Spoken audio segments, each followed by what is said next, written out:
मुझे अभी मैं थोड़ा दूर है, फिर मुझे आप कॉल कर लेगा।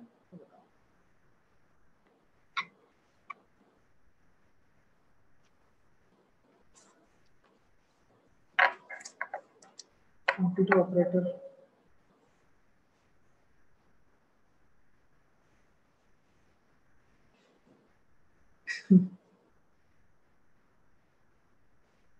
तो तुम लाइट कर दो कैसे?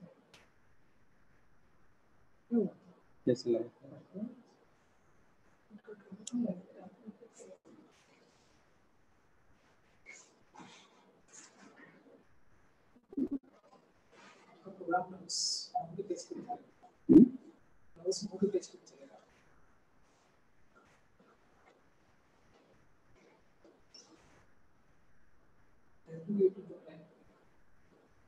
इधर पे आ जाना पड़ा।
कदम सर सर तयारी झाली असेल तर सुरू करा, हरकत नाही. राजमोहन सर, राजमोहन सर, हाँ yes sir, please start your video. Okay sir.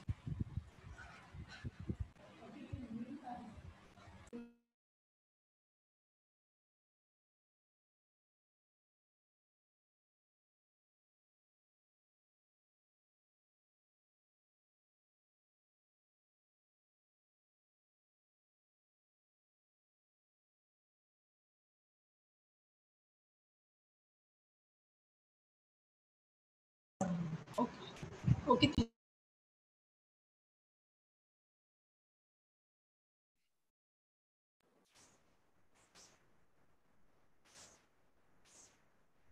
Unmute करा मॅडम तुमचा. केला सर. हाँ चला Yes. करा सुरू. Yes, sir. करा सुरू. Okay. Okay okay. Okay, thank you, sir. A very good morning to all who have joined this webinar. On behalf of Shri Vyankatesh College, I welcome all the dignitaries and participants in one-day national level webinar on integrating ICT-based pedagogy and e-resources after the pandemic period of COVID-19. Vyankatesh Shri Vyankatesh College is run by Shri Balaji Maharaj Sansthan, Deuigaon Raja District, Buldhana. It gives me immense pleasure that due to the continuous guidance and inspiration of hereditary trustee and president, Honorable Raja Vijay Singh Jadhav sir, college has developed and made a remarkable progress in terms of quality aspect. The college is running under the leadership of Honorable Principal Dr. G.B. Jadhav sir, who changes the facelift of the college and whose enthusiasm and support made continuous progress of the college. Due to the outbreak of COVID pandemic, education sector is also affected. Taking into consideration of all the needs of time, Department of Computer Science and Library decided to avail the valuable information which is based on pedagogy and e-resources. Governments, organizations, and academic institutes are utilizing and adopting the available technology to manage the situation of this COVID pandemic. Now, delighted to let you know our college principal, Dr. G.B. Jadhav sir, will be the inaugurator of this national level webinar. I request our principal sir, please join as an inaugurator of this webinar. Thank you, madam. Okay, thank you, sir. We are having the eminent person, Professor Dr. Kishore John, sir, working as a professor, library and information science, Dr. B.R. Ambedkar University of Social Science, Mahu MP, India, is with us. I request Professor Kishore John, sir, please join today's webinar as a resource person. I request Professor Kishore John, sir, please join today's webinar as a resource person. Okay. Okay, thank you, sir. Thank you very much. Thank you, Yes, sir. thank you very much. Now, I request Mr. Raj Mohan Raj, Assistant Professor in Subject Computer Science, Karnataka Art Science and Commerce College is with us. I request to Honorable Raj Mohan sir, please join as a resource person of today's session in the second session. Thank you so much. Thank you, sir. I again welcome all the delegates, dignitaries, and participants who have joined this webinar. Due to COVID pandemic-19, the life of everyone is disrupted. We can say that every sector is affected due to the outbreak of COVID-19. Let us positive that this disaster will end hopefully to avail the modern technology and modern tools. In academic, this webinar is organized. I would like to request Dr. U.B. Deshmukh sir to put his introductory remark regarding this webinar. Respected sir, please. Okay, thank you, madam. I thanks to Honorable Chairman of this college, Raja Vijay Singh Jadhav sir, our dashing and charming principal, respected Dr. G.B. Jadhav sir, who gave me the permission to organize this webinar. The total carpet area of our library is 6,000 square foot with well equipment, and time to time the efforts are being made to convert this library into the information oriented unit so that the maximum number of students, researchers, scholars, and academic community would be able to take the advantage of the rich collection of books, back volumes of periodicals, CD-ROMs, database, online databases, and e-journals. Besides, college authorities are also taking keen interest in the development of the library by providing adequate fund, infrastructure, and other academic facilities. Today, we have more than 25,000 books, more than 56 journals, periodicals, and e-journals also. The facility is providing through English Infinite program. Thus, the efforts are being made to enrich the library in terms of intellectual properties. The pandemic has significantly disturbed the higher education sector as well, which is a critical determinant of a country's economic future. Sometimes the second week of March, state government across the country begin shutting down schools and colleges temporarily as a measure to contain the spread of the novel coronavirus. It's close to a month and there is no certainty when they will reopen. This is a crucial time for the education sector. As the day pass by with no immediate solution to stop the outbreak of COVID-19, colleges and universities closure will not only a short-term impact on the continuity of learning in India, but the engineer far-reaching economic and social consequences.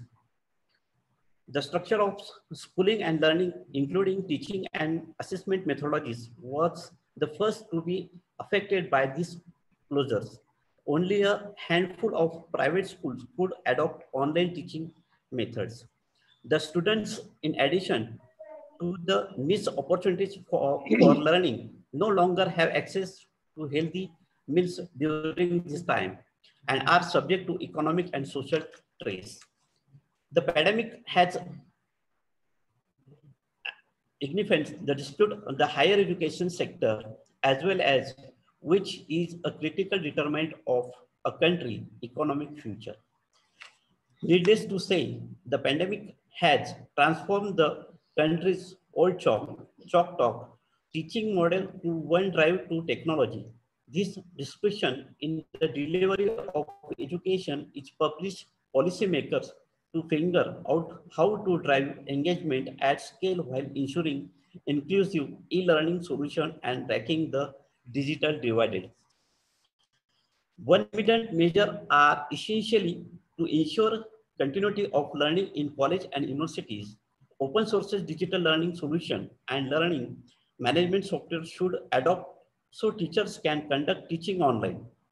The Diksha platform, which reaches across all the states in India, can further strengthen to ensure to accessibility of learning to the student. In this time of crisis, a well-rounded and effective educational practice is what is needed for the capacity building of a young mind. It will develop skills that will drive their employability, productivity, health, and well-being in the decades to come and ensure the overall progress of India. I'm sure that today's webinar will enrich our knowledge. Thank you. Thank you very much.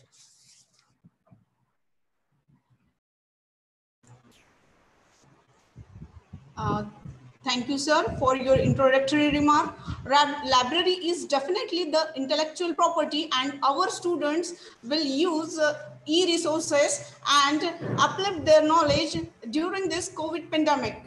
With this, they also use the computer facilities, various ICT-based tools, as well as the pedagogy in their learning process. Thank you once again, sir. Now, I would request our principal, sir, to please put his inaugural address. Please, sir. Good morning to all of you. आवाज होते कदम sir? Yes, sir. Good morning to all of you. On behalf of Shri Balaj Sansthan's Shri Vyankatesh Arts, Commerce and Science College, Deulgaon, Rajas, Department of Library Science and Department of Computer Science and IQC organized a one-day national level webinar on the subject of integrating ICT-based pedagogy and e-resources. For this webinar, I welcome all of participants and resource persons. In this webinar, we have today Professor Dr. Kishore John, Professor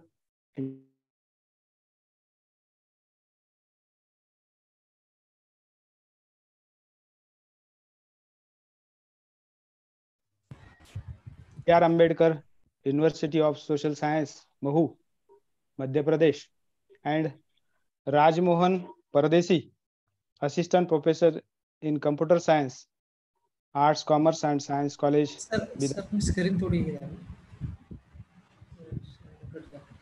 इधर कर्नाटका. अलग व्यवस्थित. Yes, sir. These resource person will give informative guidance to us. The coordinator of this webinar, our college librarian, Dr. Umesh Deshmukh, Dr. Rupali Tilgad Madam, Head Department of Computer Science, and Technical Team Leader, Professor Kadam, and their team. I declare that today's webinar has been inaugurated. At present, we all are facing COVID-19 pandemic situation. This situation has disturbed whole world every aspect of local and global, especially education, suffered a lot. So there is a need of redefine the role of an academician and education. Because of this, there is a radical changes in the education system. And one example of this is online teaching as well as learning. This online system of education have given inputs to new formats of pedagogy. It is helpful to update our knowledge continuously. Now our life depend on digital or e-resources, and so it is important to know various medium of teaching learning, resources and tools. Earlier also before COVID-19, library provided the e-resources, but students and teachers were lacking its knowledge and so using it less. But because of COVID-19 pandemic, there is a need to update and upgrade our digital knowledge if we want to survive in this digital world. A library will help us. I am sure that today's webinar will enrich our knowledge. Again, as a principal, I welcome all of you. Thank you very much.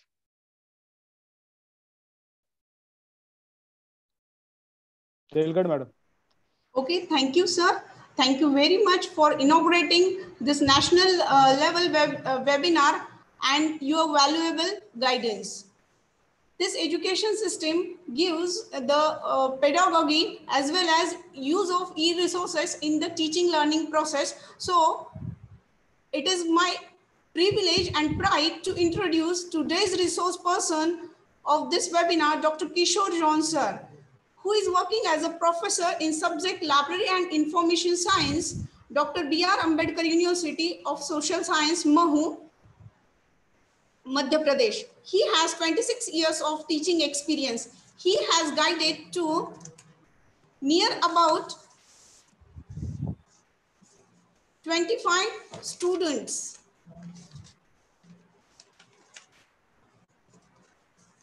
of MPhil and a PhD. He published more than 40 research papers in the various national as well as international journals.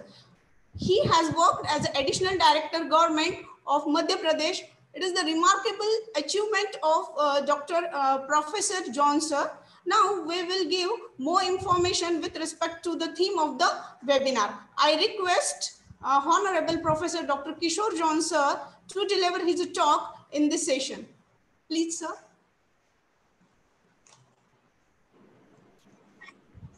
Good morning, everyone. Myself, Good morning, Professor Kishore John, Dean, School of Information Science, Dr. B.R. Ambedkar University of Social Sciences, Mahu. And first of all, I want to thank for organizing such a beautiful one-day national seminar on integrating ICT-based pedagogy and e-resources. And thank you very much, Honorable Dr. Gajanan Yadav, Principal of Shri Vyankatesh College, Deulgaon, Raja. And thank you very much, you are that trustee, Honorable Raja Vijay Singh Jadhav of this trust. And thank you very much, this Department of Library Information Science and IQSC cell. And again, I want to thank Mr. Dr. Umesh Deshmukh for organizing this one-day seminar. And today I will talk about the effective uses of e-resources. And first of all, in the past decade, there were significant moves from paper-based to net-based electronic knowledge for education. This knowledge got from a physical world to a virtual world by many ways, like create, store, and access to manage e-resources. Electronic resources consist of data representing numbers, text, graphics, images, maps, moving images, music, sounds, etc., and program of instruction sets. E-resources should be readily accessible to all educators. Before the development of computer internet technology, printed version of resources like books, journals, dictionaries, workbooks, etc. played a significant role in teaching and learning process. But these printed versions are not easily accessible for all, are also expensive in nature. In this net age, e-version of books and e-journals are available in journal have become inevitable, and hence it is very much needed to convert the printed version into e-version for future needs. Therefore, of the different e-resources knowledge, e-resources development and preservation of them has become the need of this hour for the higher education. Now I would like to present my, this is introduction. Now I would like to present my paper on effective uses of e-resources.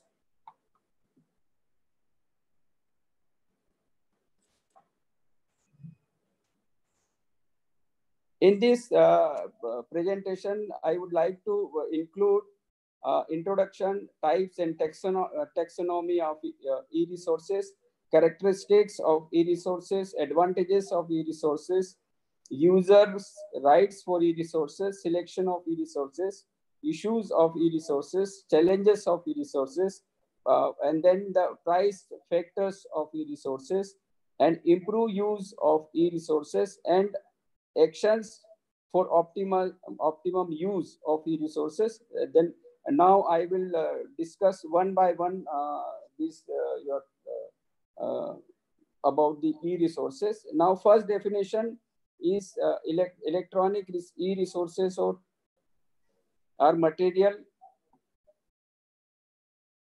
digital format accessible electronic, and the second definition is regarding that is given by the Library Information Technology glossary, and the second definition is according to Wikipedia. And if we sum up these definitions, we can say that an electronic resource is defined as a resource which requires computer access or any electronic product that deliver a collection of data, be in text referring to full text basis, electronic journals, image collections, other multimedia products, and numericals, graphical or time-based, as a commercially available title that has been published with the aim to being marketed.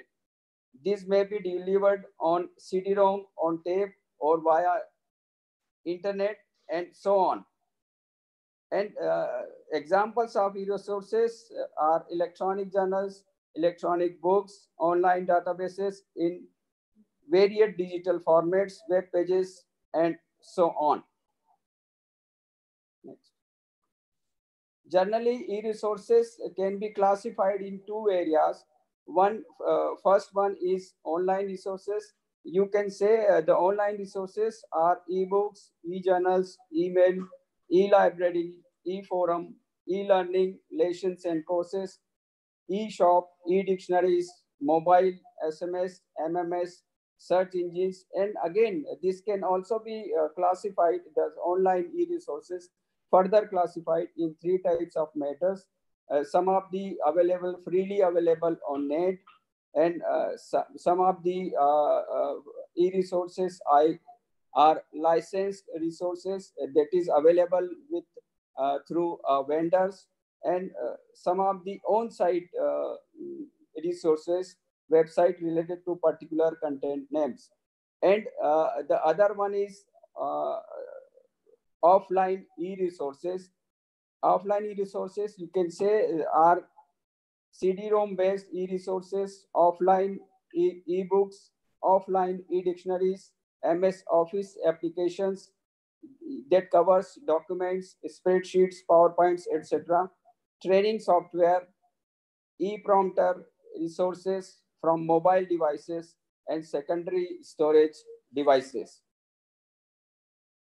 Next, please. And as per the taxonomy, means what kind of information you are giving in this particular e-resources. It is called taxonomy. Again, the taxonomy of e-resources can be classified in electronic numerical data, electronic text data, electronic image data, electronic program, electronic system programs, and electronic data and programs. Electronic numerical data, normally you can say the electronic census data, like we have Indian census that is available on internet, and electronic survey data. Both types comes under the purview of electronic numerical data. And the second one is the electronic text data. Electronic text data covers electronic bibliographical database, electronic journal, electronic journals containing textual information, electronic newsletters containing textual information, electronic document and other textual electronic materials. These are the comes under the purview of electronic text data. Then the electronic image data. This is nowadays it is quite popular on internet. Electronic image data covers electronic representative data, electronic map, electronic music, electronic sound, podcast like this, electronic phone data, and etc. Now these three electronic programs, electronic system programs, and electronic data and programs. These are the data which is available with the computer, with the system. And I don't think so we require any further discussion about these three, because it is not related with our today's theme. So I'm just covering for the namesake.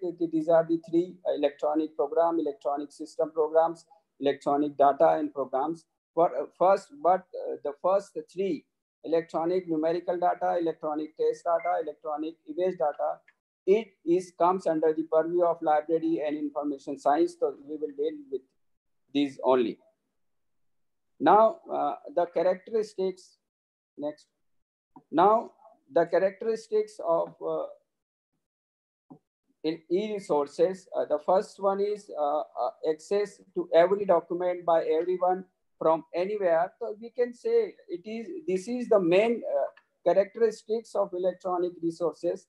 It is available anytime, anywhere, and to anyone. Means it is even you can access it by 24/7. Means it is available day and night, and every time you can access. There is no restrictions. Like suppose if we go to a particular library, there is a particular library has a particular timings of opening and closing.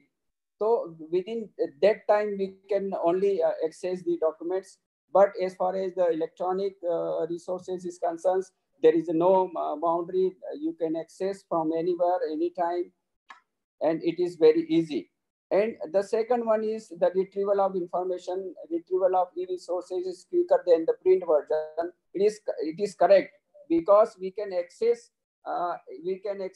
when actually we already discussed. We can access anytime, anywhere, and by anyone. And retrieval, and the same time we can print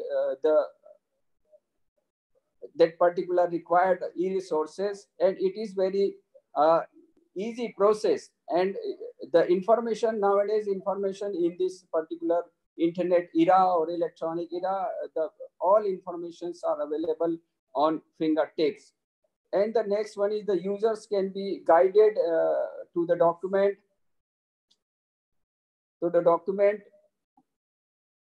by providing a link. Means every information, every piece of information is available through a particular link.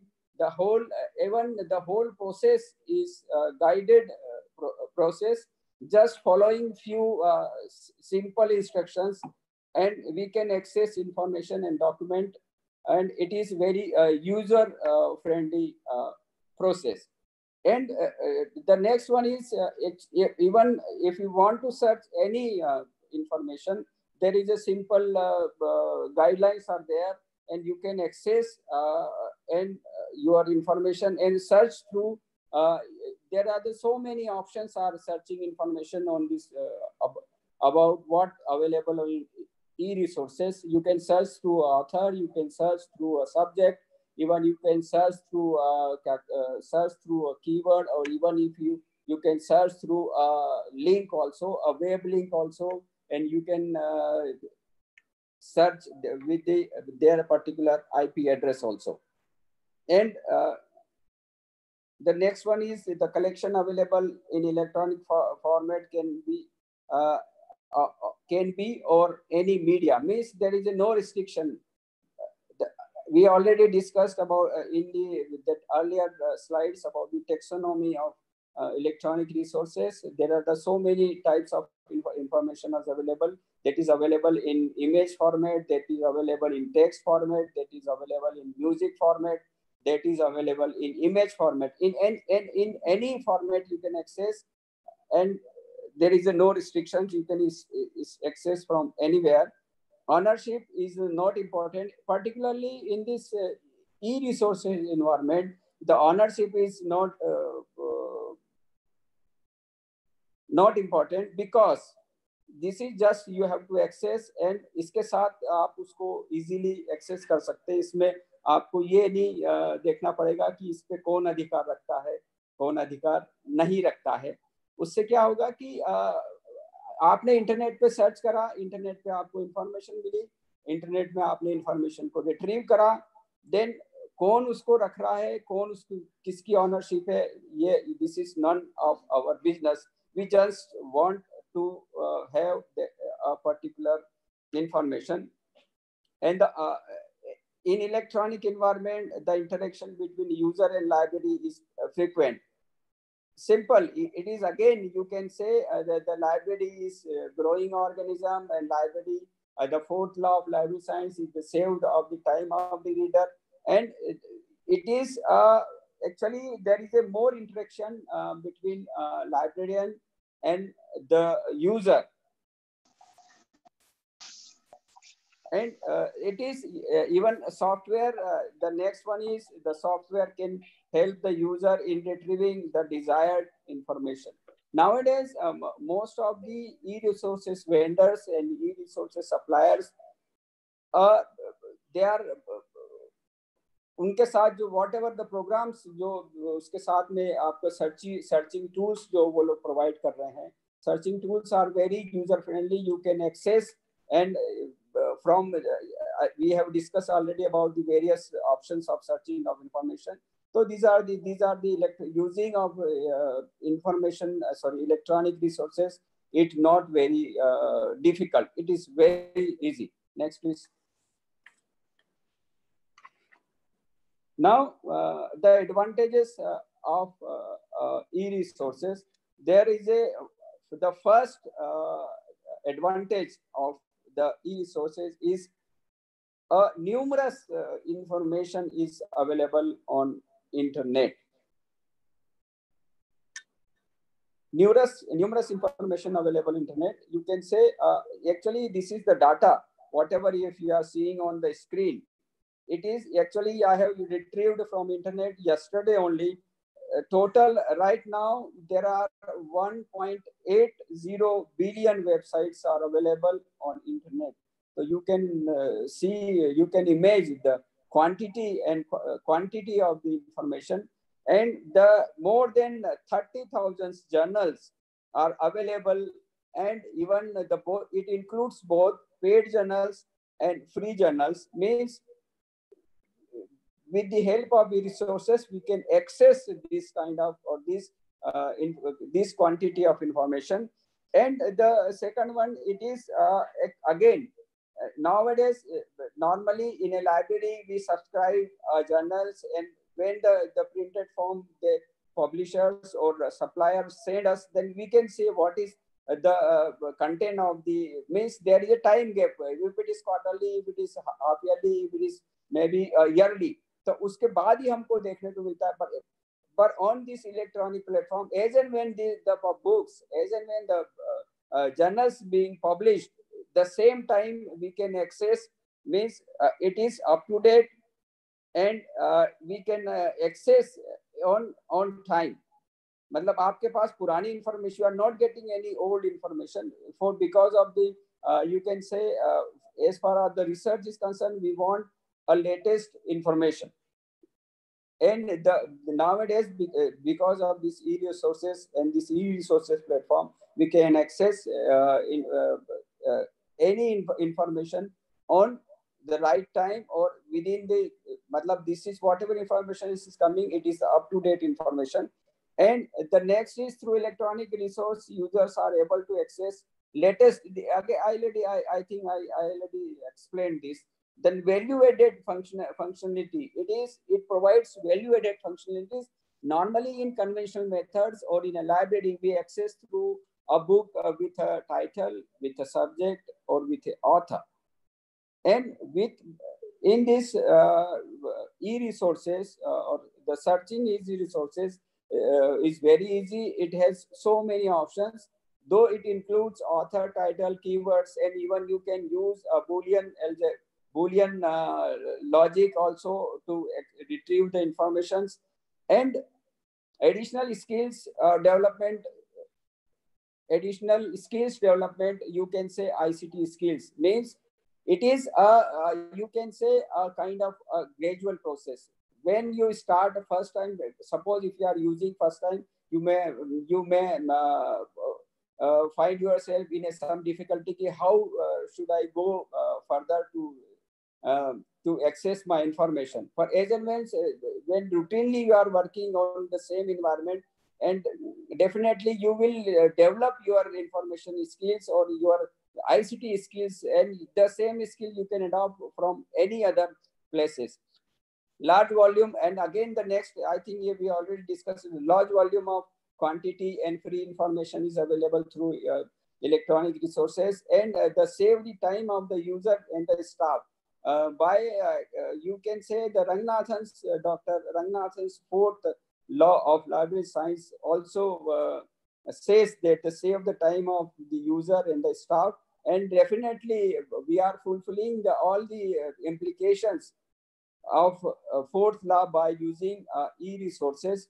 And next is to solve the space problem in the library. Yes, this is the great advantage of e-resources, because suppose I am having in our library 26,000 or 27,000 books in our library. There are so many text area, very big, and we have to suppose if you want to search any books, there is a very, very difficult task. Nowadays, you can say suppose there are 26,000, 27,000, you can store all books, all journals in a particular simple hard disk, 1 GB hard disk, and you can access, you can save the time of the, you can solve the space problem if you are using now within the wall, now no wall, it is without a library without walls. Nowadays the concept is the library without the walls. The next one is easy to use and disseminate. Again, this is very easy to use, and the dissemination is the same time, retrieval is the same time, access is the same time, and dissemination is the same time. Means it is also fulfilling all libraries principles and laws very conveniently and very easily. Now, some of the rights are available with users, particular in this e-resources environment. You can, are you getting me? Hello? Now, users' rights of e-resources, there are some rights are permitted and some rights are prohibited. And you can, this is again very simple, so I will not take very long on this particular slides. The permitted rights are browsing, searching, to print and electronic, save parts of the purpose of studying, teaching, and scientific research, to use non-commercial learning materials by linking to resources on the service providers' websites. And the most of the cases, authorized users may distribute copies of parts of the licensed material in print or electronic form to third party also, for purpose of scientific and research communication. And some of the rights of users are quite restricted. The first one, you can say you cannot use these e-resources for commercial purpose, and systematic saving and printing and copying of e-resources, unauthorized saving, unauthorized printing, unauthorized copying of e-resources is totally prohibited. And it is also prohibited, you cannot distribute any e-resources or parts of the outside users, and even you cannot distribute whatever is available through e-resources. If you are taking you are subscribing through a private vendors, you cannot distribute these e-resources on web. And some of the points are related with the selection of e-resources. First, suppose if you want to select e-resources for our library, we have to see, we have to consider some points before selection of e-resources. You can say first you must know the reader needs of your users. What are their academic needs? What are their research needs? And according to that, you can subscribe or you can select e-resources. And second thing is to know the content and scope of e-resources. Means you must know the coverage area of these e-resources. Means what is the coverage of that particular e-resources. And take the next point to be considered, that is the examine quantity of the e-resources and the search facility among them. Means it is you can consider that whatever electronic resources you are subscribing, that should be a user-friendly system. And the most important point is the cost effectiveness of any e-resources. Means that cost, whatever information you are subscribing, you are taking to a vendor, you must see it should be cost effective. Because nowadays there's so many vendors. Actually, I am going through when you are searching about the how many vendors of these electronic resources are available in India or internationally. So more than 200 vendors in this particular electronic resources field. More than 200 vendors are working, and they are having the different kind of packages, and they are costing normally the costing very high. So before considering if you want to subscribe any e-resources, you have to see it is cost effective or not, and to check either subscription based or web based at the time of purchasing. Means there is different model. In the next coming slides, we will see how many types of packages are available on these e-resources. First, you have to see it is a subscription based or the web based. You must see. There are so many considerations over there. So before you must see it is subscription based or web based, and to check the license copy before subscribing any electronic resources or e-resources through vendor. You must see that the license copy, the vendor is having the license copy of that particular e-resources he is having or not. to evaluate educational support and training. Means it is when we are subscribing electronic resources for our education system, for our college, for our university, for our school, for any academic institutions, we must see this is properly supporting your education and properly supporting your training or not. And to check the compatibility and the technical support, means you have to have a proper IT infrastructure in your library or in your center or in your institution. Before selection, you must have to have examined yourself. You are having the sufficient and compatible system, compatible ICT infrastructure in your library or in your institution. This is supposed to be checked. Next, please.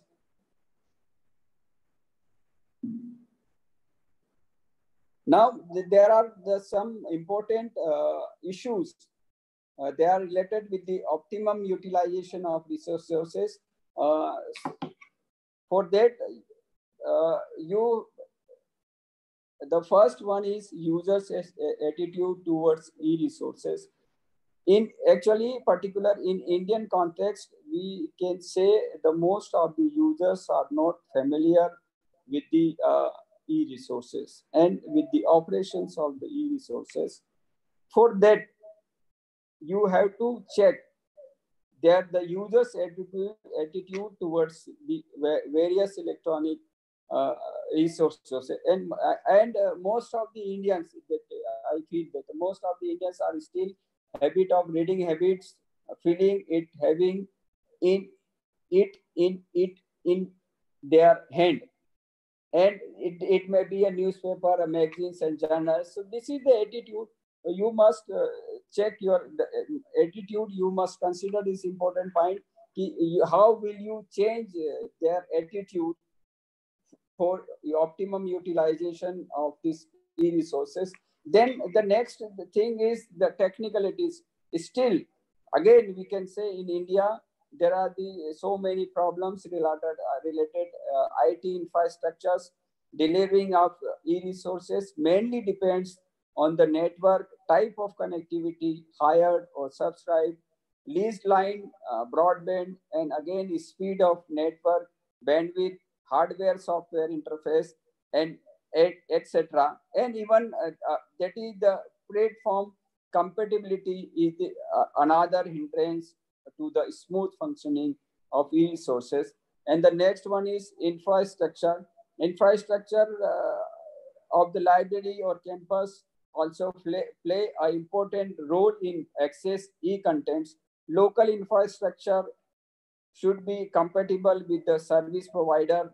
Library should have an adequate digital library with high-end personal computer with CD or DVD reader and writer and photocopy facility, etc. And the next one is access. Access or search to a e-resources should be given in all possible ways, as the user feels unhappy and may again switch to print version. Means this is the very important point. And all major suppliers of e-content give IP-based online access to password-based access to library users to utilize the resources whether they feel required at their seat only through internet. And the next one is very important aspect. It is a cost factor. Cost factor, it is another point for which management should think twice for investing on e-resources because it is very, very costly. Recently, actually, I have acquired with e-resources vendor, and I am working in a social science university, and particular social science university, he offered, I don't want to disclose the name of that particular vendor, but he has offered about for social sciences coverage of e-books and e-journals, 18 lakhs per year. So it is, you can say it is very costly affair. And the next important aspect of this aspect or issue is the archiving. Means we have whatever we are subscribing, whatever we are paying, the huge amount we are paying, we must have to have the archive based e-resources system, because most some of the vendors provide archiving also, and some of the vendors don't provide the facility of archiving the e-resources. So we must examine that particular vendor is giving the facility of archiving or not. And the next and the last is the availability. Availability is very, again, actually, I think I have already discussed about the availability. In simple, we can say in case of e-journals, the users can access server round the clock. Even the library is closest, means you have to provide the facility of e-resources 24/7.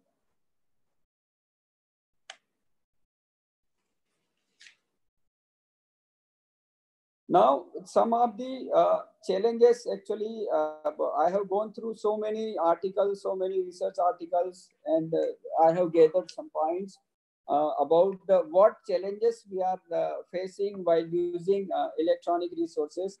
In Indian context, we can say there are the lack of borrowing skills, lack of time for browsing, lack of confidence, and lack of training and lack of awareness. These are the very simple, but these are the actually you can say very important challenges for us.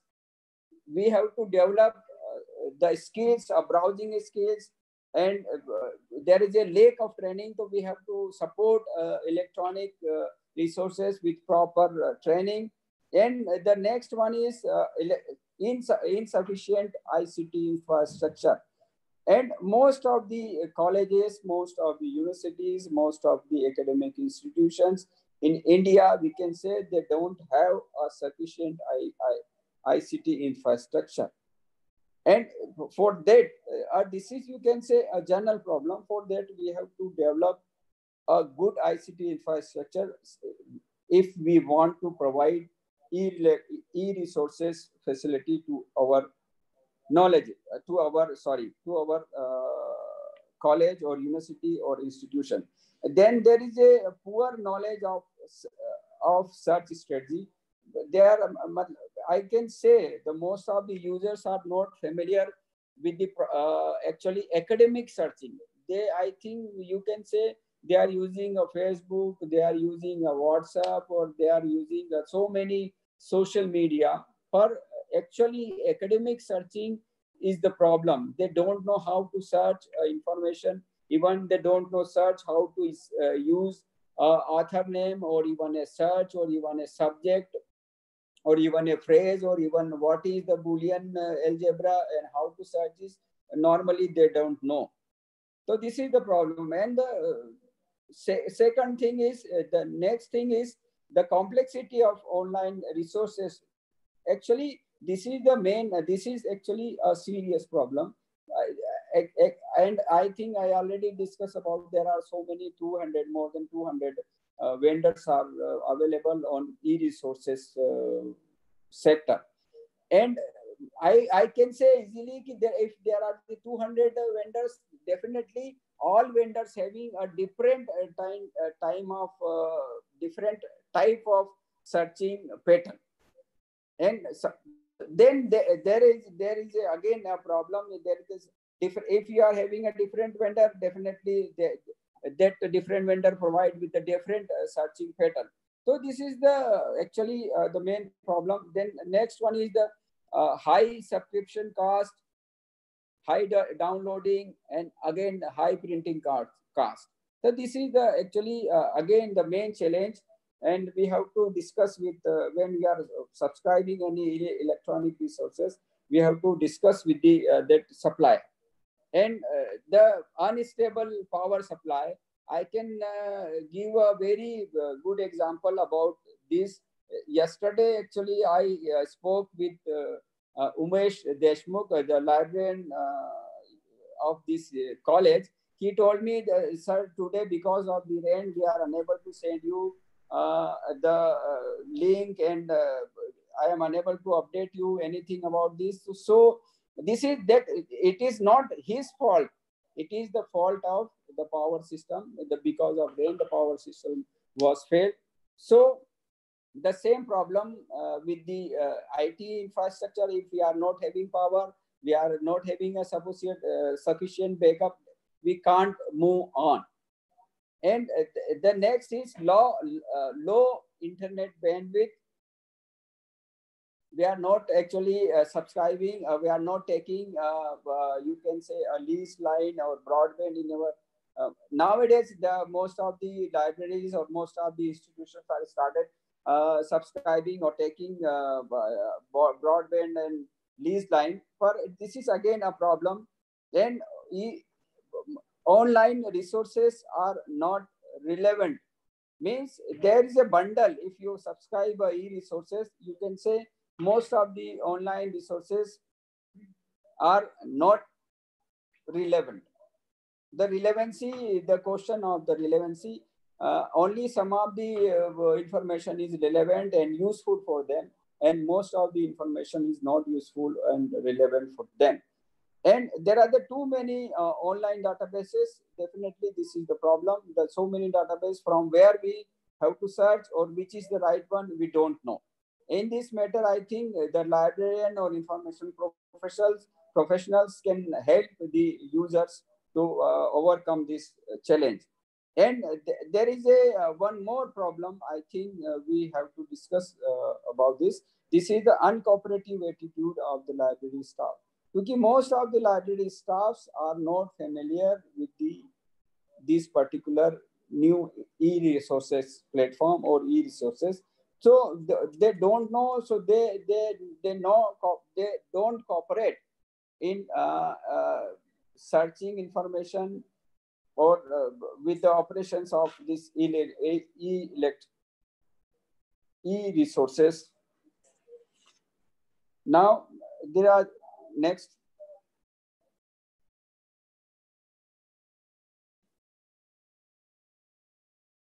Some actually these are the pricing factors of e-resources. There are so many types of packages or bundles of e-resources are available.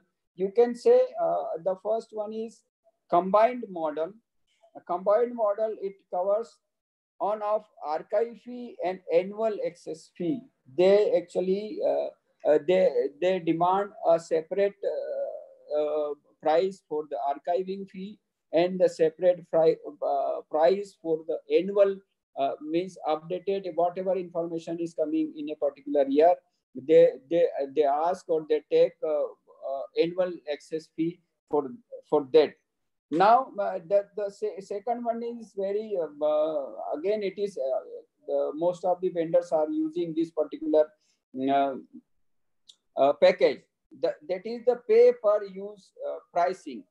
Means how many clicks you have or how many persons have used that particular e-resources. They normally cost their package according to the clicking and according to the per use clicking or per use pricing. Now some of the vendors use this particular rental model system. They take rent of particular, if you are using a particular bundle, they give on the basis of rent. And the next one is consortia pricing. Consortia pricing means two or more libraries subscribe together. They distribute their the cost of the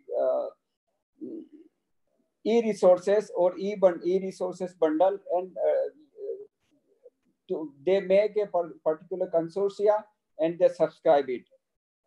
And then next bundle or next type is, you can say, a print plus electronic, where publisher requires the purchase of both format. Where possible, to choice to acquire in both formats should be that the purchasing library and not a condition of purchase. Print plus electronic means you can subscribe both, even if you want to print, and same you want to the same journal in electronic format. Because I know this example, because in our library actually we are subscribing more than 100 foreign journals, and out of that 100 foreign journals, simultaneously they are providing us almost 71 journals. We are having the online access also. So they are having this practice of providing this print plus electronic system. Package pricing. Now this is they give a package. Package means you can say it is on subject based or particular. If you want to a specific group of titles, so they provide in a bundle of that particular, you can say, a package of that all electronic resources. Now this is some of the introductory pricing. Means there are where an introductory price is offered, considered need to be given to future affordable in the price increase sustainability after the introductory period of multi-year deals with a fixed cap. And next one is patron-driven acquisition pricing model. Again, this is example. You can say pricing is normally based on usage of uses trigger or e-books aggregator.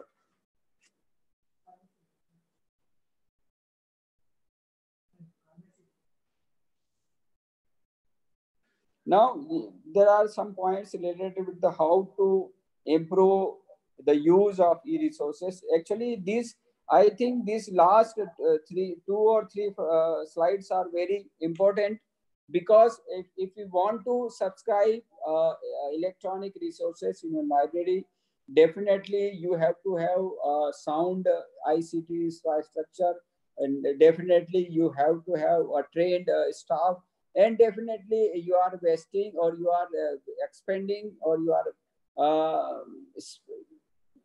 आप काफी सारा amount आप उसके पीछे आप उसमें दे रहे हो. तो डेफिनेटली अगर आपको ये if you want to subscribe electronic resources, that may be e-books, that may be e-journals, anyone, and definitely you have to pay a huge amount for that.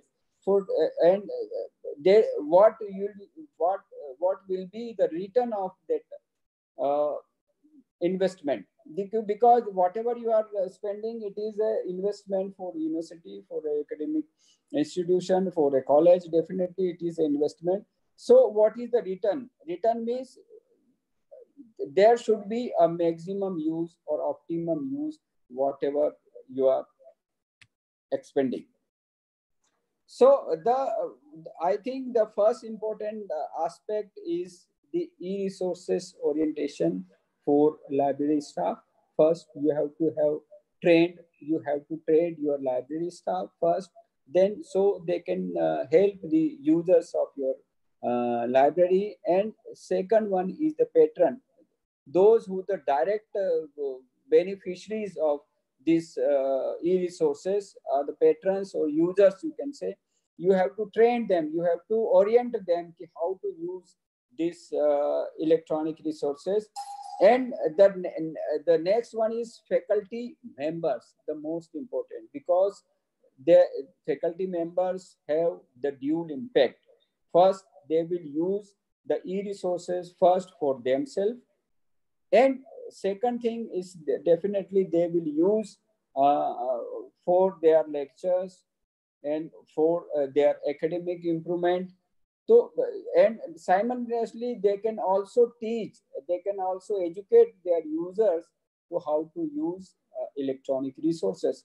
So in this condition, these are the orientation or education is of library staff, patron, and faculty members is really very, very important. And electronic resources should be available 24/7, because in a, actually you can say during the in a day, when the faculty is working in a particular college or institution, or even students are attending their classes the whole day, they don't have time to use electronic resources. So you can provide this facility 24/7, means if they want to access from their home or from any place, they can access. So this is this point should also be considered if you want to improve your uses of electronic resources. And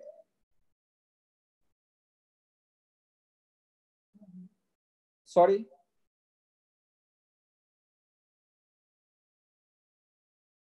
Then they improve, create a catalog of available e-resources.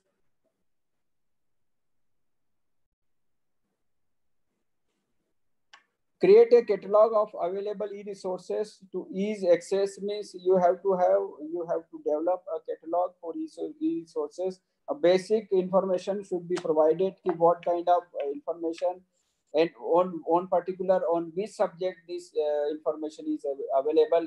You have to make a catalog for this. And next is improve internet connectivity and distributed access to e-resources. Means we have to have a proper, sound IT infrastructure. We have to have sufficient number of computers, and we have to have a good internet facility. You may have broadband facility, you may have lease line facility, and that should be, that should be a proper and sound ICT infrastructure can suffice this objective of e-resources. Then the instructions to use e-resources, means you have to develop instructions for use e-resources. Then first is to use remote access to e-resources, means if you are accessing remotely, what will be the pattern, and how you can use these e-resources. Then there is a mobile access to e-resources, means if you want to access through a mobile, so what supposed to a person has to do. Then there should be instructions, a clear cut instruction. Then you can link your e-resources, and you can also disclose the users' rights. I think I have already discussed about the users' rights for e-resources. So these are the points related with the improve. And next, please. Then some of the very you can think these are the very not important, but I think when you are spending the huge amount on this particular electronic resources, you have to consider these points to improve the use of e-resources. The workshop on e-resources, you can within a fortnightly, or within a month, or within a quarterly, or within a half yearly, you can hold workshops on e-resources to educate your users about how to use e-resources. Then you can provide hand-on services, hand-on trainings, means you can give individual help while a particular user is having problem to search his or her information. And you can send email alerts, you can alert through social media. And this is again the instant feedback. Instant feedback means when a person is, or user is using a particular system for electronic resources. After completion his or her search, a library should or must take a feedback, so that after getting the feedback you can improve your system. And even the next one is the guide through website, instant messaging, and social media. And you can also educate users by distributing brochures and pamphlets. And even you can also educate through a notice board or display of the library, or display through posters, display posters, communication from the vendors, and personalize and user ID and password. This is a mandatory. And one-to-one appointment and interaction means if you want to improve the uses of e-resources, you have to have one-to-one appointment or one-to-one interaction. One-to-one means interaction between user and the library or the library staff. Next, please. Now, these are the some actions are required for optimum use of electronic resources. I think most of the points I already discussed. Again, no problem. The only one slide is remain. The improve ICT infrastructure. We have to improve our ICT infrastructure if you want to utilize, you can say optimum utilization or maximum utilization. You have to have a sound ICT infrastructure. You can say a more computers and good internet speed.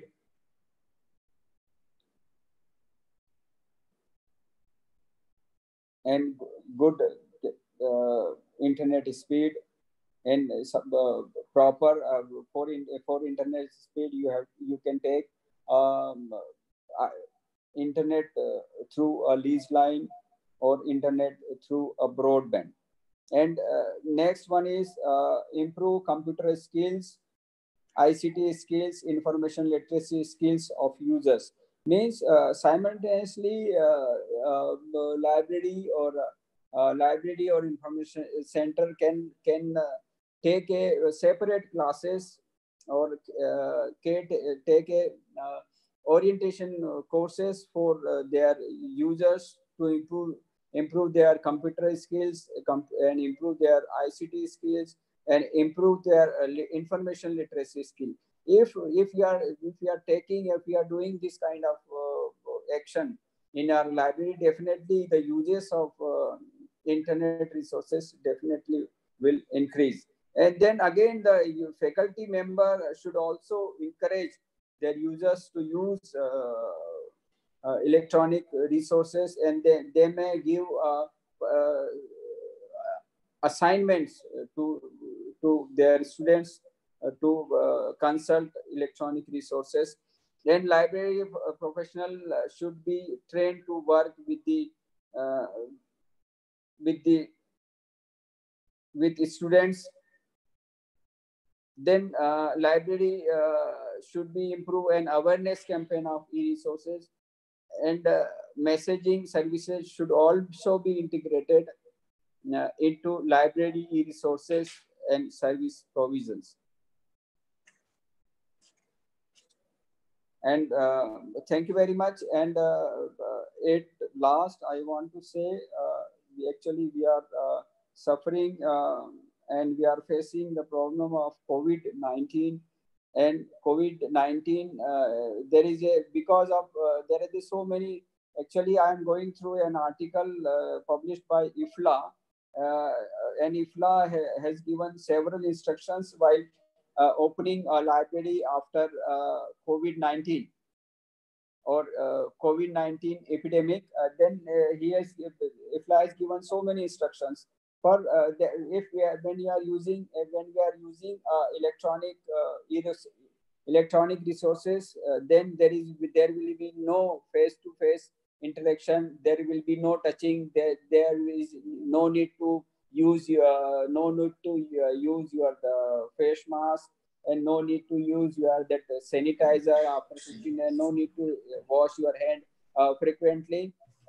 I mean, if you are using in a library and you are using a sound system of electronic resources, so you can आप अपने आप को Covid से काफी दूर रख सकते हो. और इसी के साथ thank you very much again. Thank you very much our organizers, and thank you for inviting me and giving me this time to interact with you. Thank you very much. Thank you, Dr. Deshmukh.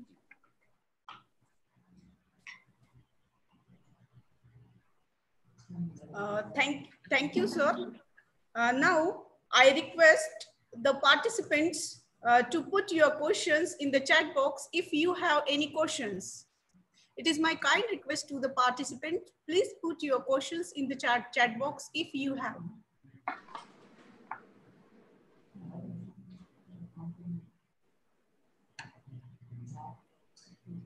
There is one question from the chat box. Okay. How to get Open E-resources license from West Bengal, Dr. Jha, sir.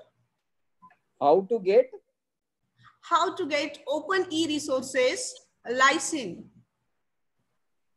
How to get E-resource license. License? Oh, yes, yes, yes. Yes. So then there is a very easy process. You can access any private vendor. There are so many vendors are there, Emerald, and even you can say EBSCO, and there are so many vendors are there. Most of the vendors are available on internet. You can approach anyone, and after approaching, you can also tell them to provide a presentation of about their coverage and their about what actually they are giving, what kind of information means on particular subjects. Their bundle, there are several types of facilities are there. You can approach anyone, and definitely they will be happy to give a first presentation, and then you can decide. You can call 3 or 4 or 5 vendors as per your requirement. Then you can decide what exactly you want. This is the open market, no problem. It is very easy nowadays. Okay, thank you, sir. Thank you very much for enlightening us and your insightful talk. Sir guided us regarding various aspects of e-resources, from where or how we can collect various e-resources and how these e-resources are useful. Sir also guide us regarding it is the duty of faculties that they should provide the awareness regarding e-resource downloading and use of that particular e-resources. Thank you very much, sir, for your enlightening talk.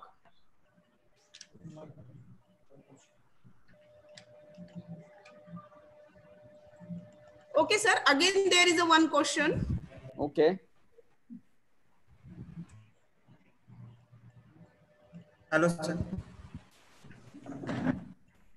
Hello, sir. Namaskar. Sir. One more question is, yes. How many free resources are available in the field of the library and the information guidelines? Just hold on. How many number of e-resources on library? Yeah, library and information science. There is you can say, you can go through that open directory of open access journal, DOAJ. There are so many, I think more than 100 or 200 journals are available. Whatever actually they are not available, you can say कि एक साथ कहीं नहीं मिलेगा आपको. You have to search through one by one. Even most of the journals of India, you can say Deulgaon publishing a journal that is also available, freely available online, and even so many journals are on library science particularly available on online. I don't know the exact number of availability of electronic journals on library science, but most of the journals are available on online, and some of the journals are providing the facility. Just you have to log in that particular site, and after logging in, proper login is required, and after proper authentication is required, and after creating your login access, you can access most of the e-journals which is available on particular library science. Okay, thank you, sir. Thank you very much for enlightening us in various aspects of library science. Thank you. Thank you very much. Thank you. Thank you. Now we will turn towards the second session of this today's national level webinar. It gives me immense pleasure that a respected Rajmohan Pardesi sir is working as an assistant professor in computer science, Karnataka College, Bidar. He has 7 years of teaching experience in academic as well as administrative positions. His research interest includes soft biometrics, computational ecology, medical imaging, higher educational development, etc. He has 25 international publications in his credit, published in various conferences and journals. He has record of international collaboration of research with University of Dhaka, Polytechnic of Bari, Italy, National Textile University of Pique. Then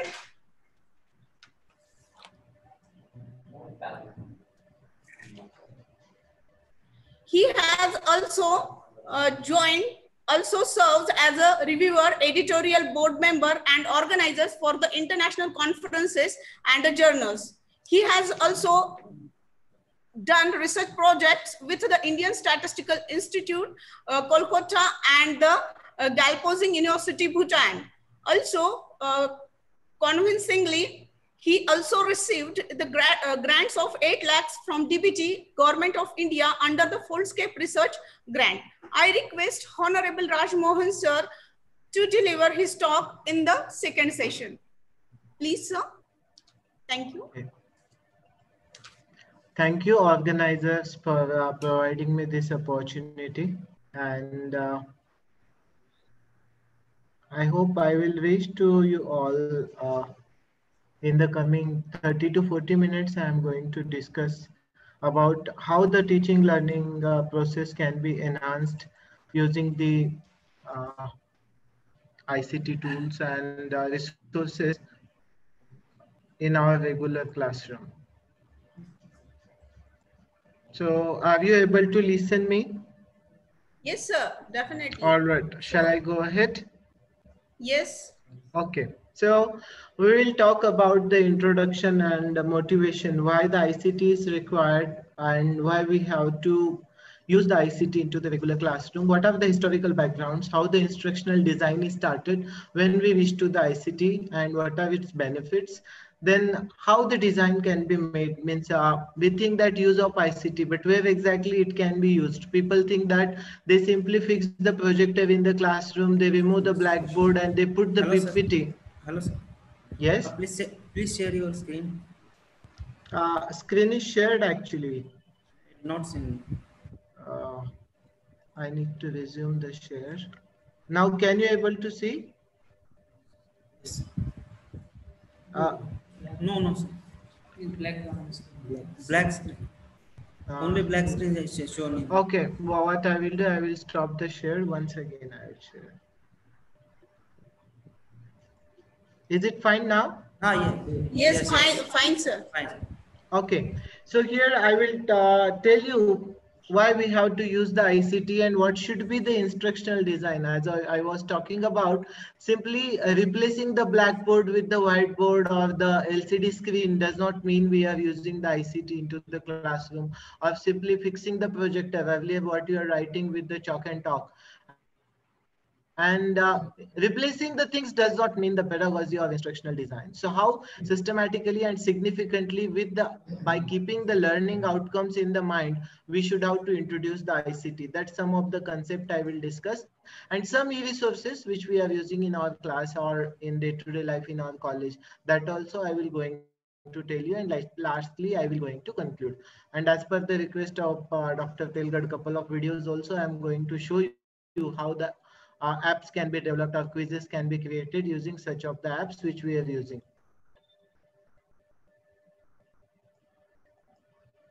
So teaching learning process is the core of any education system. Its effective planning and implementation reflects the quality of the institution. If you go to any institution and you check how that institution is, so simply we say that yes, their classes are regularly going on, teachers are good, teaching is good. So ultimately this is the basic thing. Whenever we go, so we observe these things. And what kind of teaching should be? It should be the contextual, fluid and outcome based. Simply having the book into the hand, explaining some concept, once again coming and explaining another concept. This sequential teacher-centered learning is totally changed. Into the 21st century classroom, the student is the major node in our network, and we want to see that how significant development is going to be happen over there. So therefore, the context is very important, and set predefined outcomes are also important. So it should promote the advancement of knowledge and pursuit of truth locally, nationally, and internationally. For instance, I am learning the physics or chemistry or mathematics. So how those things can be applied by considering some real life examples of the local needs, national needs, or internationally renowned research problems. That is one of the very important thing. And thanks to ICT, by using that, we can able to do this. The teaching learning process should involve the global practices focusing on the skill set and employability.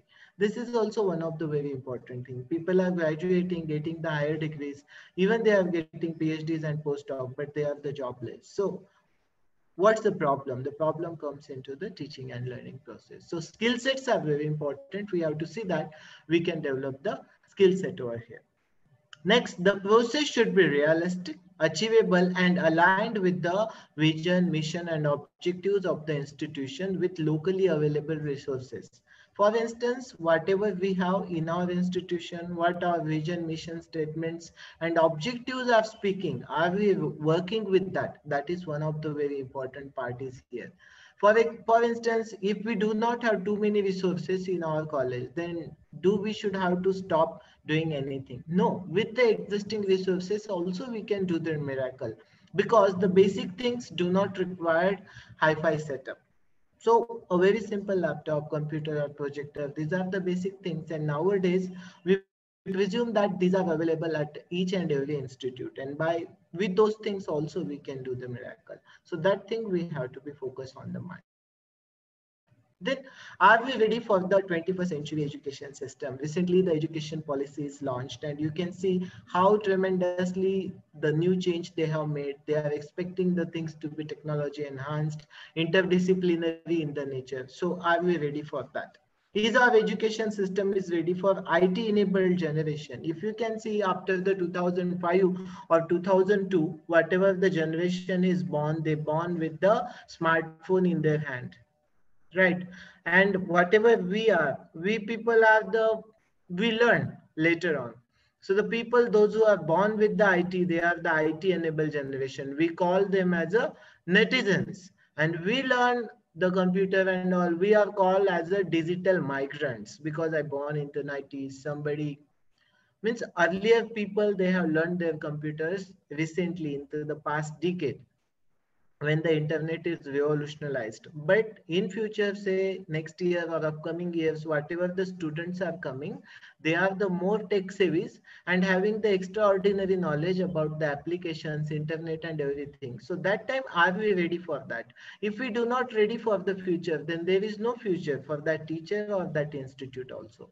So colleges and teachers do not use the internet in the way students are using. Student feel that teacher is very poor. He don't know the internet. He don't know anything. And we are the smarter. So this we call the digital divide, which is actually happening into the current scenario, especially into the rural colleges or even into the urban colleges. So let us see the origins of the modern teaching pedagogy. I will take you to a very little historical tour. When exactly the programmed instruction learning is started? In the 1950s to 1960s, that was the golden era of the teaching learning process. Earlier days, you might be knowing there was no such kind of programmed instructions were available, like awarding of the degrees and in that way, this to be happen or that to be happen. No. So when we have started this, when we got the Bloom's taxonomy, and all those things from 1950s to 60s, the programmed instructions were started. We started to write down the learning outcomes, program outcomes, and based on those outcomes, we are starting to develop the curriculum. In 1970s, systems approach in military and academia is came. People started to use the computers. Why? Because it is easy to communicate. You might be knowing ARPANET or DARPANET, which is developed. The network earlier recently developed by whom? So it is developed by the Cambridge University lab and the military applications. So military and academia started use of computer systems in 1970s. Then the era of the e-learning is came, where use of ICT tools for the better instructions have been started into the 1980s. So people using the e-learning since 1980s. In 1990, constructivist approaches came, where the reforms oriented in real life scenarios. Then people just don't only want to learn the bookish things or to learn simply the practicals designed whatever into the textbook, but they thought that it should be the constructivist approach, where the real life scenarios can be considered into the teaching learning process. Industry academia has to be collaborated together and real life problems has to be solved. And from the 2000 onwards, online learning, contextual learning, learner-friendly learning, and fluid learning, these all things have came into the market. So this is the what today modern teaching learning pedagogy we have that is evolved in this way. And since 20 years, people are using the online learning in, but and also in 2009, Government of India has launched the NME ICT project, and we also started to bring the ICT by using some national policies. So teacher-centered and student-centered learning, if we can have the comparison, you can see the knowledge is transmitted from professor to student, whereas in case of the student construct knowledge through gathering and synthesizing information and integrating it with the general skills of inquiry, communication, critical thinking, problem solving, and so on. Whereas in teacher-centered, students are simply passively sitting, receiving the information. 1.5 hour teacher used to speak, and lastly, randomly couple of students have been chosen to get the answer to check their understanding. But here, if you use the ICT, students are actively involved because everybody has his own device and he has to focus on there. Emphasis on the acquisition of the knowledge outside the context in which it will be used. This happens into the teacher-centered, whereas in student-centered, emphasis is on using and communicating knowledge effectively to address enduring and emerging issues and problems in real-life context. Professor's role is to be primary information giver and primary evaluator into the teacher-centered model, where student-centered paradigm focuses on professor's role is to coach and facilitate professor and student evaluate learning together. So student understand or do not understand, that is also evaluated with the by the student feedback. Then teaching and accessing are separate, where teaching and accessing are intertwined together into the teacher-centered model. And these all things can be achieved using the ICT. Now, how you are going to make a plan of the teaching learning process, that is one of the very important things. So here I have shown you the basic teaching learning process. First is the background. Consider the institution, the faculty, and the department, the context of the course design. Unfortunately, in our system, we could not able to have this all. Why we do not have? Because the affiliation system is here. Something university gives, that only we can able to get it over here. So, but when we are designing, luckily curriculum design and development is a part of the institution. So that time we can think, whatever the curriculum we got from the university, when designing the syllabus, these things we can set up. Next, intended learning outcomes. Somebody has on his speaker, please mute yourself because I am getting the echo. Intended learning outcomes. So we have to define what the student can do at the end of the course, expressed in the active verbs and must be specified and measurable. So learning outcomes are one of the very, very important thing whenever we design the syllabus, because after spending couple of hours in an active classroom or outside the classroom, what teacher has achieved, what student have achieved, what that process is achieving and how, that should be measurable into some format. So therefore learning outcomes are very important that we should have to be given, and we have to fix up the assessment criteria. So thanks to ICT, by using the ICT, you can perform the assessment very easily on the go, and predefined modules are available. So you don't need to evaluate yourself, machine itself going to help you out. So there are the two types of assessment, once again, formative and summative elements. By using the text analytic tools, nowadays assessment also can be done online. You don't need to work hard there. Next comes the content. So whatever the kind of content we are going to deliver into the classroom, whether it is correlated with the outcomes and assessment which we are going to do. Most of the times it happens, we teach something, questions of something, somebody evaluates and there is no correlation. And that's why the new education policies came, because earlier things are totally randomized and uncorrelated with each other.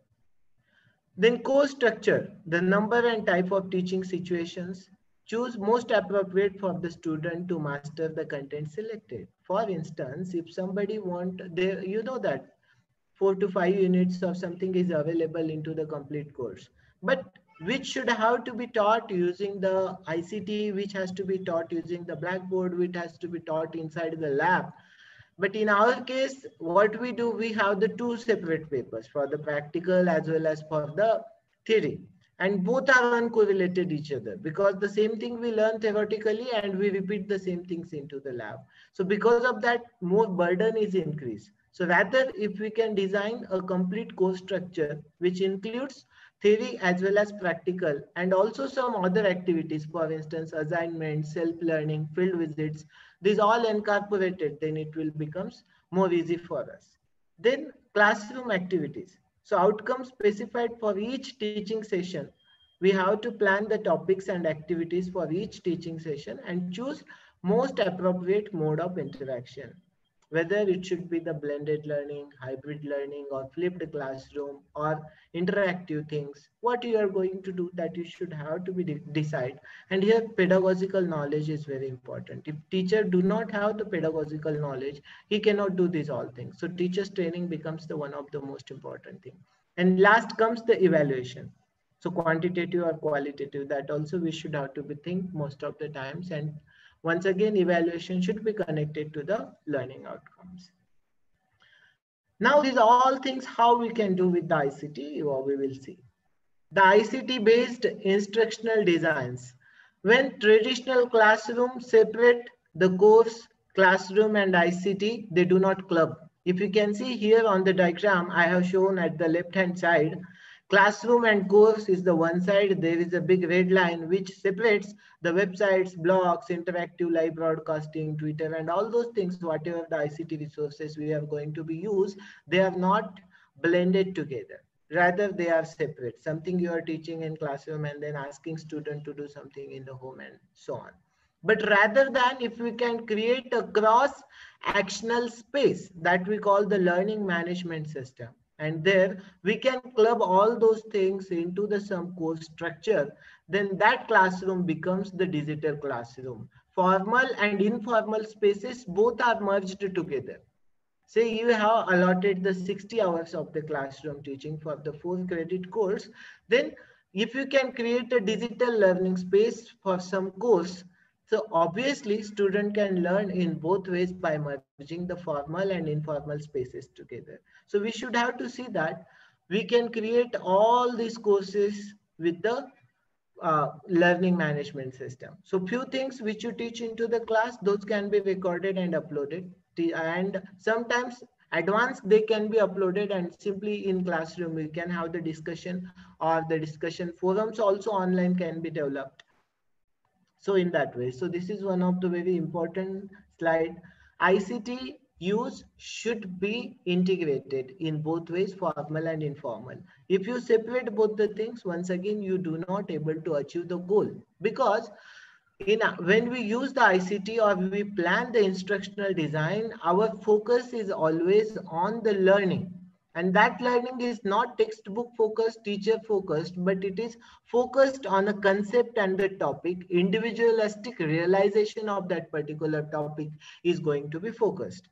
How that topic can be digested, learned, and applied to some concept. That is the major focus is there when we use such kind of active learning based instructional design using the ICT. So cross-actional spaces are one of the very important things that one has to do. Next comes from surface to deep learning. So usually in the surface level, what we do, teacher centered, content oriented, I go to the classroom, write something, explain, I draw the diagram, explain, and at the last I take attendance and came back. So this is the superficial learning where students do not understand. Neither problem solving also going to be given. So here are some steps I've given where we have to be focused on topic oriented to problem solving and deep and meaningful learning. So when we go to the classroom, we should have to go with a session which is going to be focused on particular topic or a concept. And it should involve the theoretical background of that concept, practical approaches of that concept, some real life applications and existing problems which can be solved or already solved, so student can get in-depth understanding of that particular concept. So when we go with the topic oriented teaching, that becomes the deep and meaningful learning activity. So first, information delivery. Second comes the delivery of the structured knowledge, as I have told you the different types of steps. Then student teacher interaction, what student think about that. His own personal things has to become. So usually what we do in the classroom, we ask the question, what is that? Define this and that. But where is the imagination? What already you have taught, you are trying to simply ask them to recall. Memorizing and recalling versus understanding and producing. For instance, if we teach in that way, traditionally, simply in the traditional classroom by chalk and talk method, student write the exam. Once simply my personal experience, most of this time I ask the students what you have written, how your paper was. After the exam, student says that yes, my paper was very good. And what you have written, if I ask, he says yes, I have written, but I forgot. Means after 3 hours, student forgot everything what he has learned 6 months by spending one semester. So that way, this is one of the not the good practice of the teaching. We should have to focus that how conceptualization and understanding could be involved into the teaching learning facilities versus memorizing and omitting. Somebody memorizes and simply omits into the paper after 3 hours, he forgets everything. So that should not be there. Then facilitation of the understanding. So that can be done in varieties of the way. You can give the case to the student, he can understand, give his opinion, case-based learning, problem-based learning, gamification. So wherever student going to be join or understand, that is very important. Next comes supporting conceptual change and intellectual development. Means student can understand and digest that concept that we call understanding and reproducing. I understood the concept and I'm going to reproduce that. So when we understand, then only we can reproduce. So always realize we have to differentiate in these things. Next, these are some characteristics of the meaningful learning. Meaningful learning with technology. We want to learn with technology, not from the technology. As I told earlier, also simply replacing the book with the ebook or simply replacing the blackboard with the smart board or whiteboard does not mean you're learning or you're teaching innovatively. What innovation comes, whether there's some characteristics are defined, you are achieving and understanding, that is the important thing. So here, some triad I have given, you try to understand some characteristics of the meaningful learning. It should be active, manipulative, and observant. Students should have to learn to observe the things. Next, the constructive. Whatever you are listening, understanding, and learning, that should be articulative and reflective. It should be reflected in the behavior of the student, understanding of the student, problem solving capacities of the student. After the 3 years of the graduation also, if physics student do not understand the motion, then what's the use of such kind of degrees? Cooperative, collaborative, and conversational. Students should have to open up with the teacher, with the colleagues, and that's why it should be peer-to-peer learning that has to happen. And it should be authentic, complex, and contextualized. If it is not the authentic, then such learning also not important. Another one is the intentional, goal-directed, and regulatory. What you are defining and whether you are going to achieve that or not. So these are the very important things. Let me repeat today's mantra: meaningful learning with technology, but not from the technology. Be aware. Next, how you are going to plan. I am not going to put a big burden, but in a simple context, being a degree college people, what we can do, that I am going to tell you here. First thing is the curriculum that a teacher is going to be designed. We know that university gives the syllabus, how the exams can be taken. These all things are given. But being a teacher, we spend maximum time into the teaching. Then how curriculum can be formed? So each and every teacher should have to prepare a curriculum. So what that curriculum should have to involve? First, it should have some preamble, what this course is, why you have defining, and learn some set of the learning goals or learning objectives, which are achievable at the end of the course. Then the pedagogy. You are teaching the whole class into the 60 classes or some sessions. You are going to be defined some practical, some theoretical, and so on. So by using which method you are trying to convey that concept to a student, whether it is a group discussion or the seminar by the expert or seminar by the student or field visit or practical or demonstration or what exactly. So that has to be decided, and these all different types of instructionals types can be allocated to particular topic. Then you have to prepare accordingly courseware. So few things can be explained using the text, audio, video, animation, which suitable multimedia is you can use, that you should have to design, because if you depend on a textbook, it is really the bad idea. I am not telling textbook should not be read, but the teaching and learning should not be textbook dependent. As I told earlier, it should be the topic dependent. For particular one topic, you assign the resources and create the resources from where student can digest that all those things. Next comes the discussion forum. This is one of the most missed thing into the Indian context. If you go to the foreign universities, I will show you a couple of websites at the end of the course. There I will show. After each lecture and each class, they ask something to be right in the form of the comment where the student's imagination comes out. That we call the authentic learning. Whether the student is learning or not learning, he is focusing or not focusing on the spot could be understood. So discussion forums are also one of the very important thing, and by using the ICT, we can create this. Next comes the assessment. Now, online assessment is one of the most easy and tricky. You can do this very easily. Different types of questions can be created using some online platforms. If you have the Moodle is the best. If not, there is a very special platform. We call it as a Kahoot. I will show you that one also.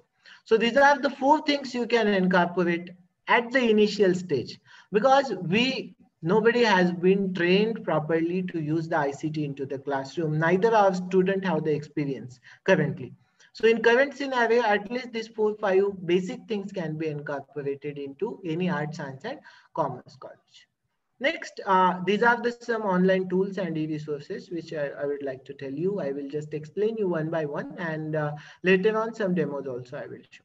So Moodle, everybody know, it is one of the learning management system. Using the Moodle, you can create everything online. You can create the virtual college, even virtual university also. Edmodo is there for the online teaching. This is also one of the best platform, and free platform is there. Kahoot, this is the online quiz app. Gamification of the learning can be done. This is the 15 years old platform. You can use it. People have used and got their PhDs, and lot of research has been done with the Kahoot. Even if you can go and search on the Google, you can get the idea.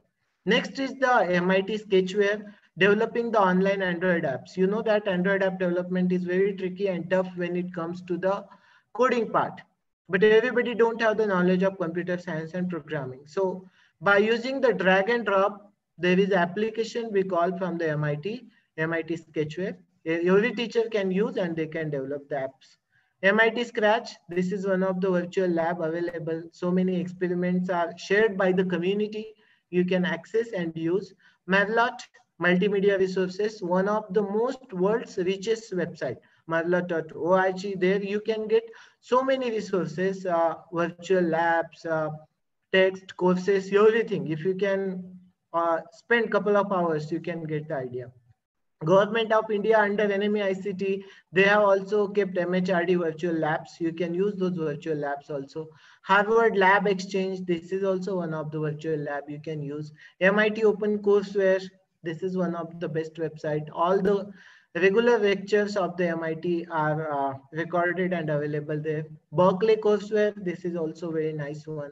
NPTEL SWAYAM, everybody knows. And these are the last two things. Future Learn and AZ Screen Reader, one of the best thing. Every teacher can do couple of online courses. I have got so many certifications from the Future Learn. This is one of the very best website. You try to learn the things from there. So many courses are available, and almost all depends on the active learning pedagogy. So you never feel a bore. Most of the things are quickly you understand and your student can also use.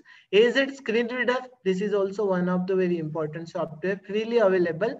You can install into the mobile and easily you can create the video lectures at your own space. So I will show you here demo of the quiz with the Kahoot.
Okay, so here I have shown you the one platform which I told you as a Kahoot.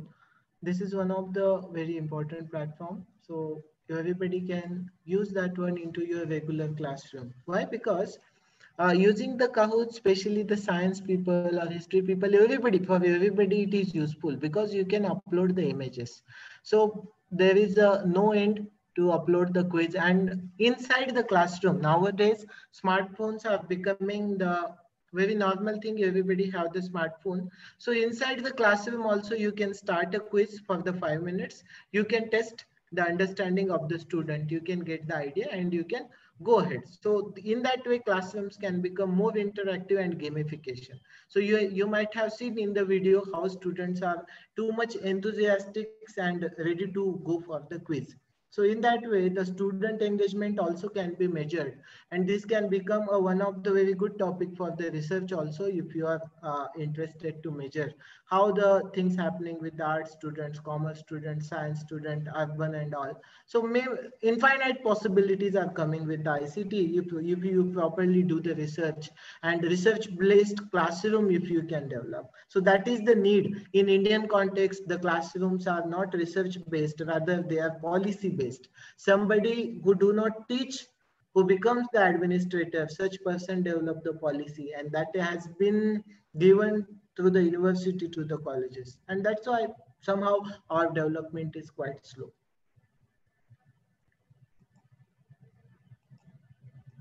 So now I will tell you, whenever you are going to develop the e-content, or these are the 4 quadrants defined by the UGC, because whenever we develop, we should have to follow our own country requirements also, either for the NAC rating or for the student or for anything, as this is the policy.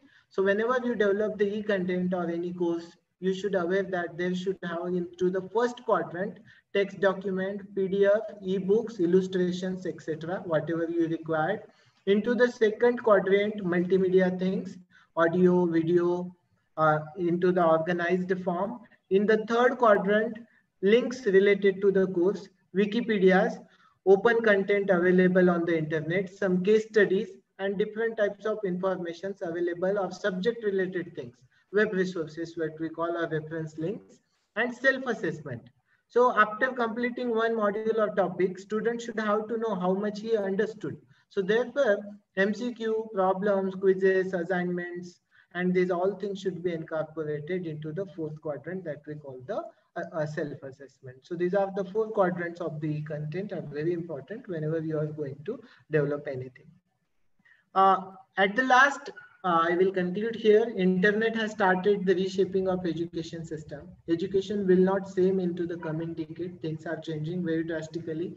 Let me tell you the example. We are still affiliated universities are thinking when exams are going to be taken, what will happen. But Amity University in Noida already completed their second semester, and the new semester 1.5 unit is over. My cousin is studying in MSc Biotechnology. So in that way, the people, those who are independent, autonomous, they are doing the things dramatically great. Those who are into the affiliated university system, they are dying hard. So we have to change, we have to come up, and getting autonomy is one of the very, very important thing. And that's why the new education policy has focused on the autonomy. There is no chance for going back. We cannot go back. Whatever it may be the things, we must have to transform our traditional classrooms. We have to go ahead with the ICT and technology. In coming couple of years, formal colleges and classrooms will not have the attraction as we have today. Due to the college name or whatever it may be, students are coming. But after few days or few years, if you don't have the attractive things like technology and all those in your college or any college, student will not going to be attracted. They do not come. For this, we need money, professional people, and lot of optimism to do the things. If we don't have this, really, the especially education sector, the people, those who are working into the education sector will face the issues. And one who will prepare for future will have the future. If you're not prepared today, if you don't adapt to the technology, hopefully you might not be having the future. And the name of game will be the change. The one who change, he will win. Otherwise, you will one will be the loser. So once again, here are some open questions. How to manage the trade-off between the Net Gen and Gen X? We have the digital natives, and to whom we are teaching. They are born into the internet generation. They are the digital natives. We learn internet later on. We have the digital immigrants. And there is a big difference between the new student and old teachers. This generation gap is one of the biggest issue and challenge, because most of the teachers are not at all interested to touch the computers or the smartphone or the technology. We are observing as the age of 55, they are learning the car, four-wheeler, everything, smartphone, WhatsApp, but they don't want to use the technology. So this is a big trade-off. So how that can be managed? Second one, how the untrained manpower will achieve the goals of 21st century education system. Then change will be the name of game. Are we ready? And are we preparing for the future? And thank you. If any questions are there, please ask me. Thank you, sir. Now I request the participants to put the questions in the chat box if they have any questions.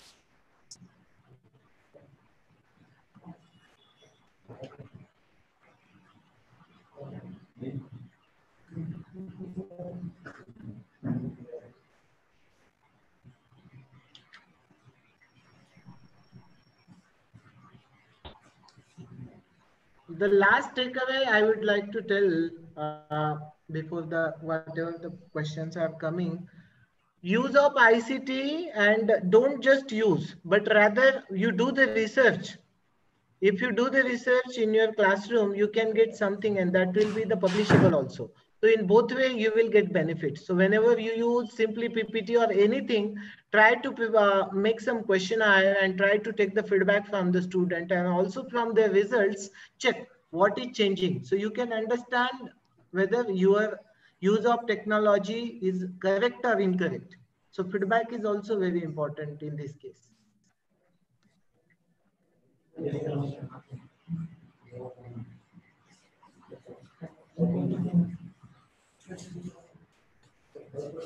Okay, no questions in the chat box. So thank you very much, sir, for enlightening us, and for your enthusiastic talk. You delivered your lecture regarding websites, blogs, interactive live, various broadcasting, Twitters, Facebook, all this technology with this various tools, those are used in the ICT based pedagogy. Thank you once again. Now, I request Mr. Nilesh Kakade, sir, Head and Assistant Professor, Department of Biology, to propose the vote of thanks. Thank you, sir. Thank you very much, madam. Good afternoon, ladies and gentlemen.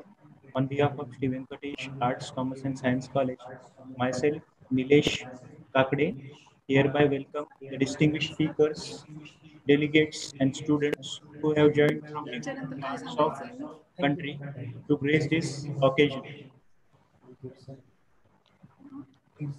of national webinar titled Integrating ICT-based Pedagogy and E-resources, organized by Department of Library, Computer Science and IQAC. It is my privilege to have asked to propose vote of thanks on this occasion.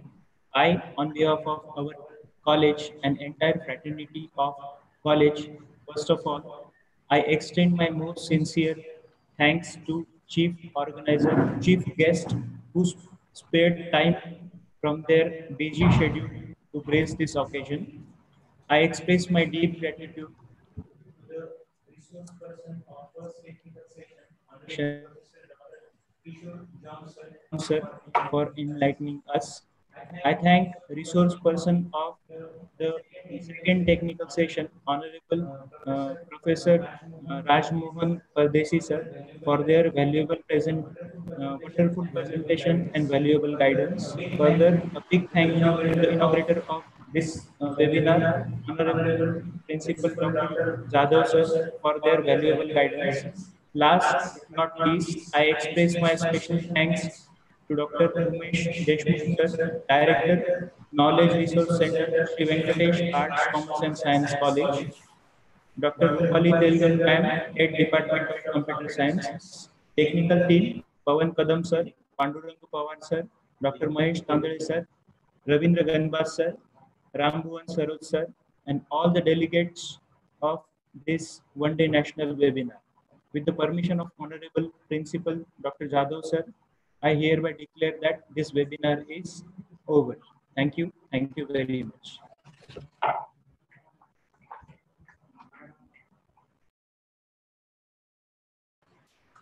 Thank you once again for attending the seminar. I again thankful to all delegates, all participants, as well as respected Honorable Principal Dr. Gajanan Jadhav sir, who has given us the permission to conduct this national level webinar. Again, I'm also thankful to the today's resource person, Professor Kishore John sir and Mr. Rajmohan Pardesi sir, who has enlightened us with the various aspects which is included in terms of ICT based pedagogy and the teaching learning process. Thank you one and all once again. Again, you will get your certificates within 7 days. Please fill the feedback link. Now, on behalf of the chairman of today's program, I declare that the session is over.